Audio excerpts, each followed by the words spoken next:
आज का वरदान है। बाबा की इस वरदान को हम धारणा करके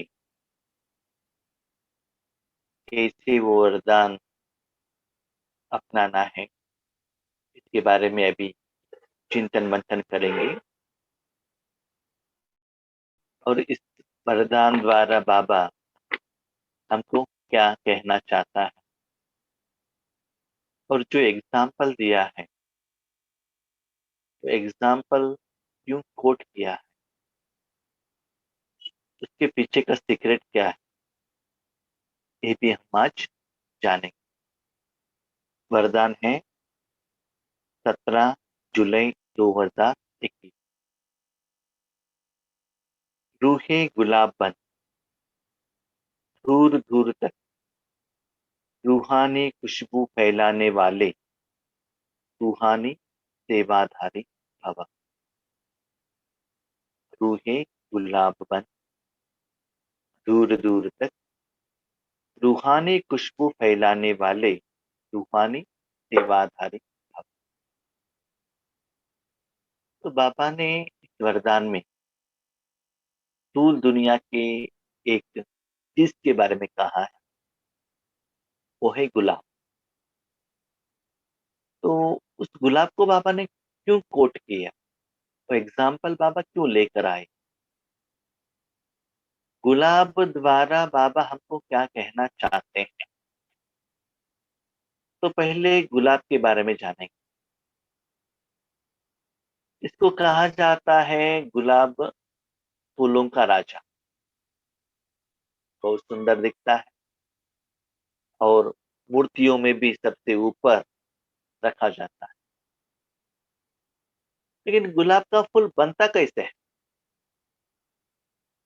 गुलाब का जो पौधे रहते हैं, उस पौधे को थोड़ा सा काट कर अपने घर में, पार्क में, गार्डन में लगाया जाता है। लेकिन उस पौधे के छोटे पीस लेकर आके अपने घर में डालते हैं। कब डालते हैं? जब उस गुलाब के पौधे में गुलाब का फूल आया हुआ रहना चाहिए और वो गुलाब का फूल सुंदर दिखना चाहिए। वो गुलाब का फूल मुझे अच्छा लगना चाहिए, चाहे कलर वाइज, चाहे साइज वाइज, चाहे स्मेल वाइज। तो फूल को ही देखकर हम उस पौधे का छोटा सा झाड़ लेकर आते हैं। फूल बनने के पहले हम लेकर नहीं आते। वैसे ही ईश्वरीय ज्ञान जो ब्रह्मा कुमार कुमारियों ने धारणा की है, जो रूहानी फूल बने हैं, भगवान के हाथ में सत्य, सच्चा, निस्वार्थ सेवाधारी बने हैं, उनके द्वारा ही बाबा क्या करते हैं और आत्माओं को उनके भ्रकुटी में, उनके जिंदगी में ज्ञान का एक छोटा सा झाड़ डालते हैं। जो जिनका गुलाब फूल बनता है, उनका झाड़ रहना अच्छा लगता है क्योंकि प्रैक्टिकली किया है ना उन्होंने। जो गुलाब का फूल बड़ा हो रहा है, मानो वो झाड़ बड़ा हो रहा है, फूल अभी तक बना नहीं है, तो क्या होता है, इनमें धारणा है या नहीं पता नहीं चलता। इतना सुंदर बात है। जो झाड़ लेकर आते हो उसमें कांटा रहता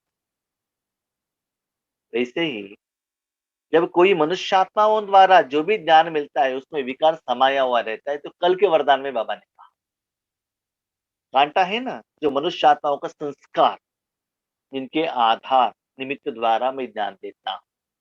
लेकिन हम कांटों को ही लेकर आते हैं, लेकिन लगाते हैं।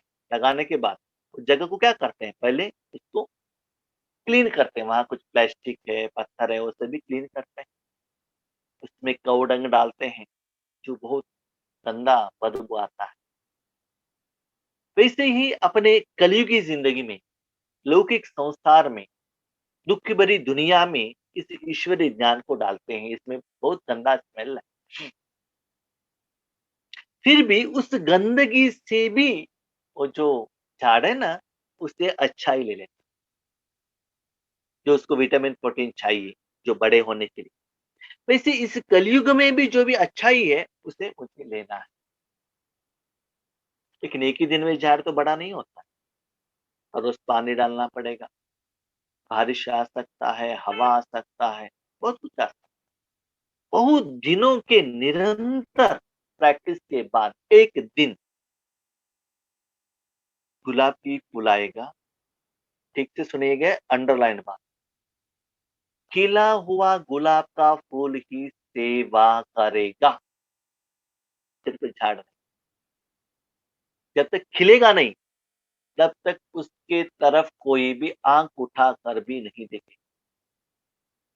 सिर्फ आपके पास ज्ञान है, दूसरों को दे रहे हैं, फूल नहीं बना है, तो लोगों को अच्छा नहीं लगता है।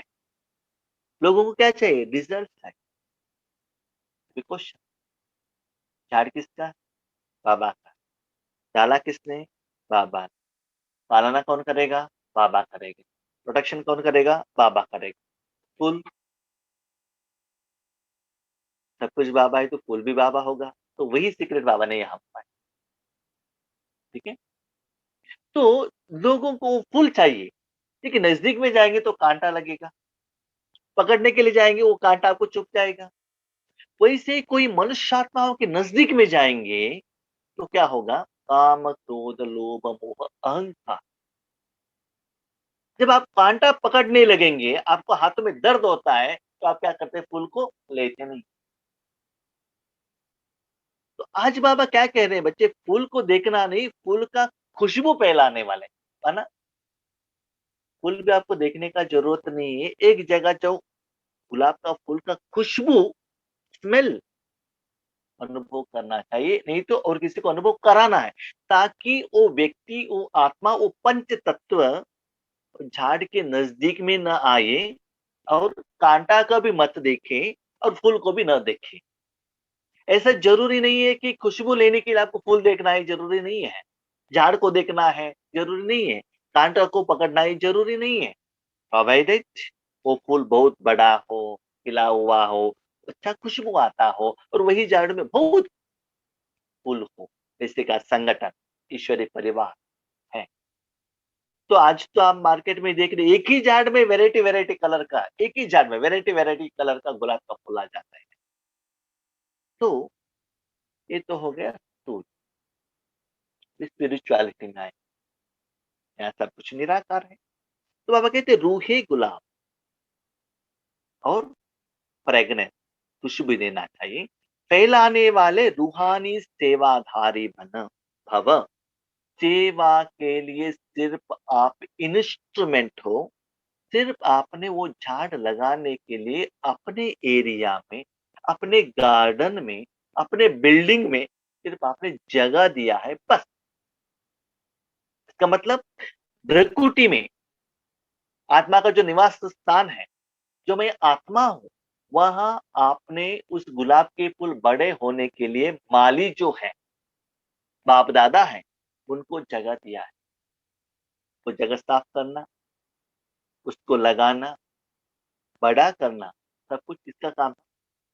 बाबा का काम। वो कैसे हैं, आगे एक्सप्लेनेशन से आपको पता चलता है।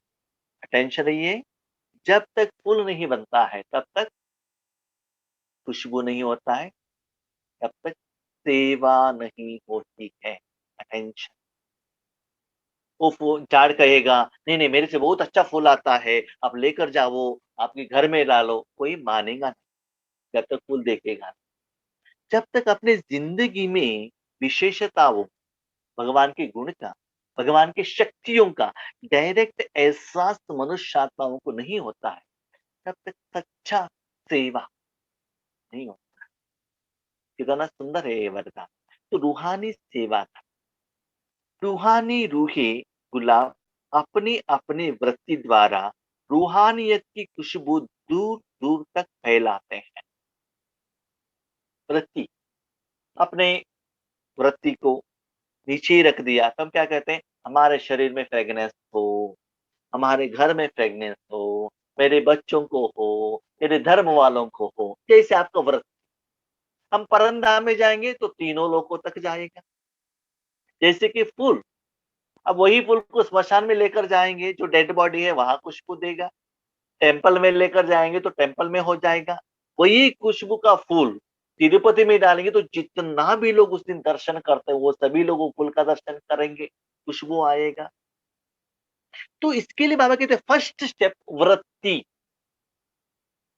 आपने जो झाड़ डाला है किसके लिए जाना है? सिर्फ गार्डन शो करने के लिए, या टेम्पल को देने के लिए, या हार बनाने के लिए? किस इंटेंशन से वो झाड़ लगा रहे हो? ये बाबा कहते फर्स्ट इंस्टेंस।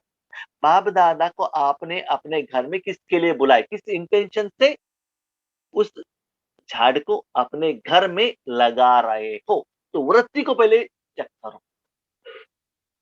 तो वृत्ति भी बाबा को दे रहे हो क्या? सोचो। ठीक है, अभी क्वेश्चन, खुशबू कैसे फैलेगा?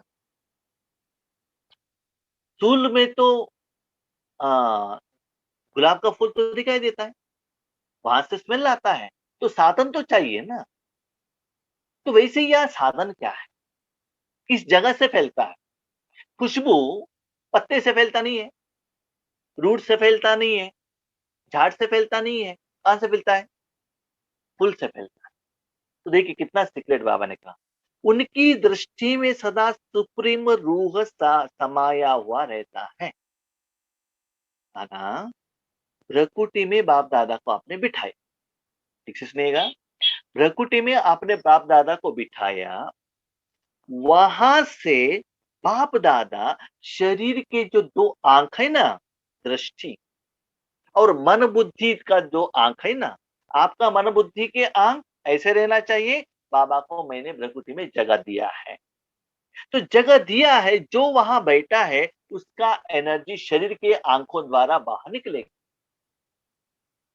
तो क्लियरली बाबा ने कहा जैसे फूल से खुशबू निकलता है, वैसे ही आपका जो शरीर है ना, एक गुलाब का झाड़ है, उसमें ये जो फेस है ना गुलाब का फूल है, बाकी का नीचे सभी कांटा है कलयुग का, इसको नहीं देख। तो मैं क्या करता हूं, इस आंखों द्वारा रूहानी खुशबू को सारे विश्व में फैलाता हूं।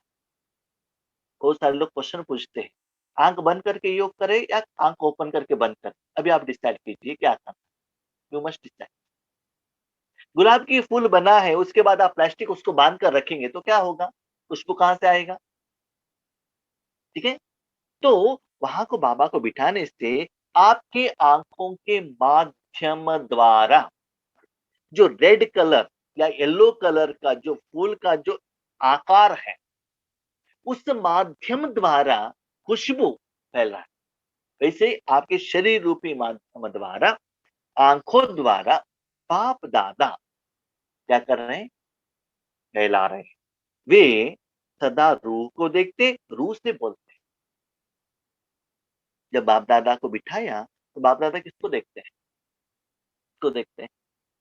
रूह को ही देखते हैं और रूह से ही बात करते हैं। वैसे ही आप आत्मा भी रूह के साथ ही बात करना है। जब फूल बनते हैं तो किससे बात करते हैं? एक मूर्ति से, दूसरा भक्तों से, है ना।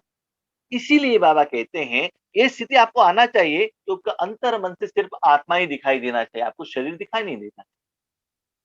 जब आप जिस जगह पर फूल देखने के लिए जाते हो, पत्ते को देखते हो या कांटे को देखते हो?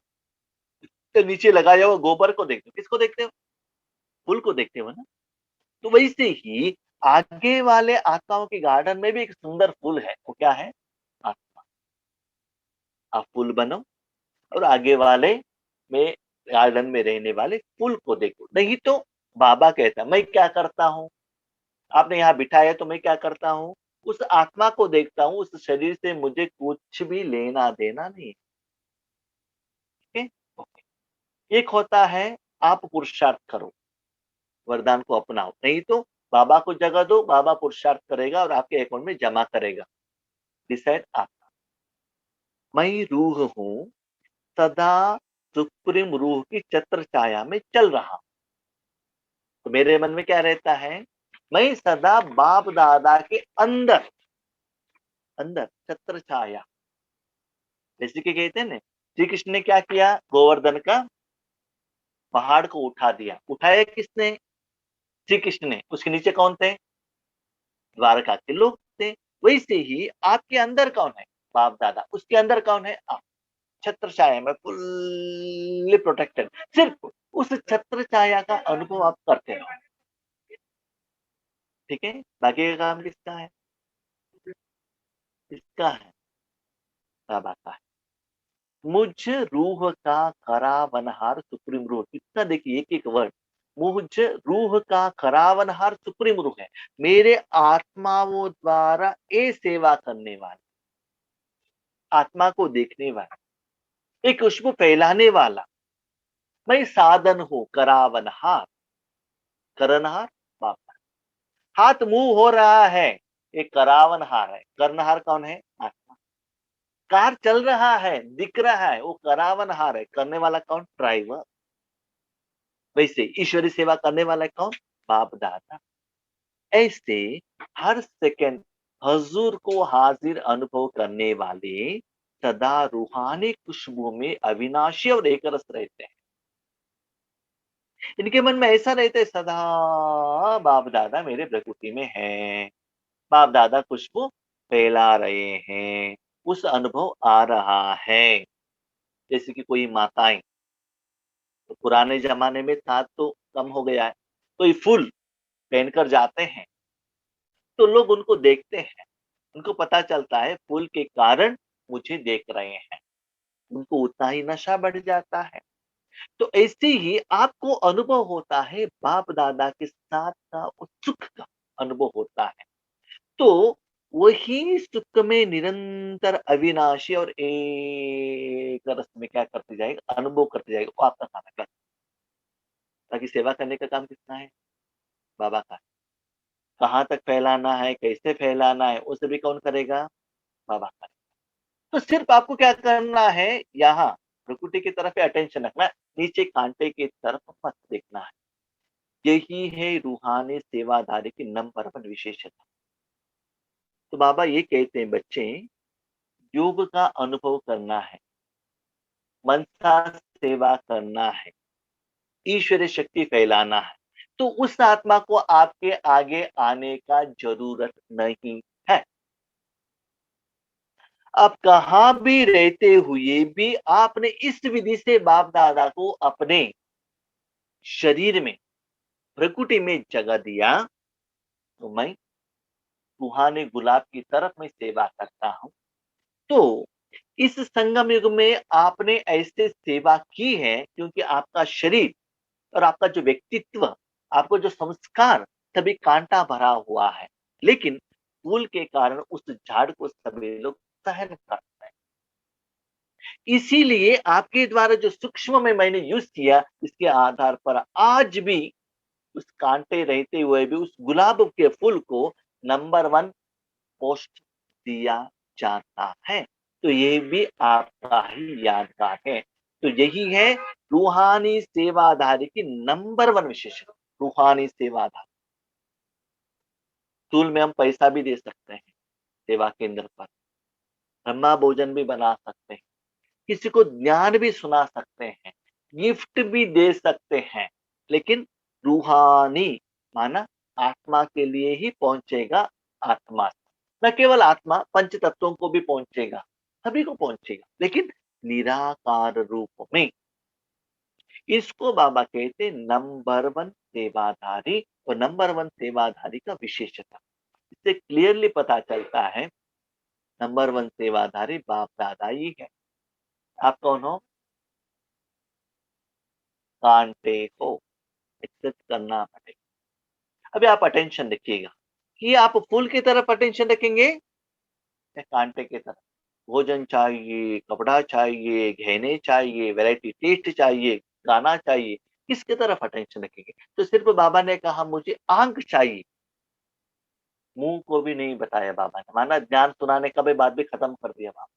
अब वो क्या चाहिए? सिर्फ अभी दृष्टि से दृष्टि परिवर्तन।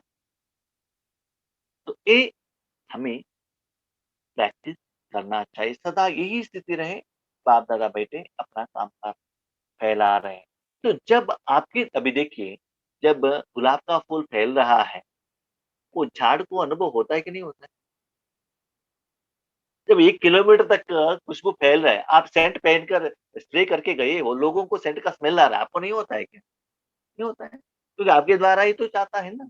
तो वो रूहानी शक्ति के साथ आपके आपके मन को कनेक्ट रखना चाहिए। स्लोगन, बिग क्वेश्चन, ठीक है बाबा, ऐसे करेंगे तो हमें क्या मिलता है? बच्चे बहुत होशियार, इतना पुरुषार्थ करने से आपको क्या मिलता है? आंसर, स्लोगन, निर्विघ्न वन सेवा में आगे नंबर लेना, अर्थात नंबर वन भाग्यशाली बन। इससे निर्विघ्न सेवा चलता रहेगा, नंबर वन भाग्यशाली बनेंगे। हाथ उठाते हैं ना, क्या बनना है? लक्ष्मी नारायण, ये विधि अपना भाग्यशाली। आपका भाग्य बनाने वाला कौन है? भाग्य विधाता, भाग्यदाता परमात्मा। तो ऐसे एक सेकंड में आपने बाबा को जगह दी, तो बाबा कहते हैं 1 सेकंड में पदमा पदम कमाई करके मैं आपके अकाउंट में डालता हूँ।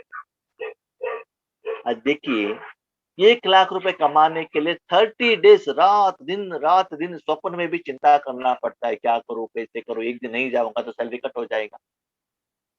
तो 1 सेकंड में पदमा पदम मारना, एक के आगे 15 जीरो लगाएंगे तो कितना होता है ना, उतना वो एक पदम, लेकिन बाबा कहते हैं पदमा पदम।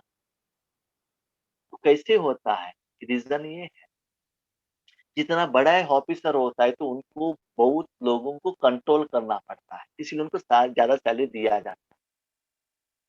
तो भगवान को आप जगह देंगे तो सारे विश्व को कंट्रोल करेगा, सारे विश्व का क्या करेगा? सेवा करेगा। तो उसके फलस्वरूप आपके ईश्वरीय बैंक के सेविंग्स बैंक अकाउंट में डिपॉजिट हो जाएगा। उससे ही आपको 21 जन्मों के लिए वो डिपॉजिट का ही पैसा क्या करते जाएंगे, आप यूज करते जाएंगे। प्यारे भाई बहनों, अभी आप डिसाइड करो, हमारा जो समय श्वास स्थूल पैसे कमाने में लगाना है, या शरीरदारी बच्चों को, पति को, भाई को, बहनों को, उनको देखभाल करने में समय श्वास कर्म लगाना है, या ईश्वरीय कार्य में अपने समय मन को लगा के उन लोगों को भी, आपके पास जो अरब खरब है उसको दान देना है। डिसाइड आप करो।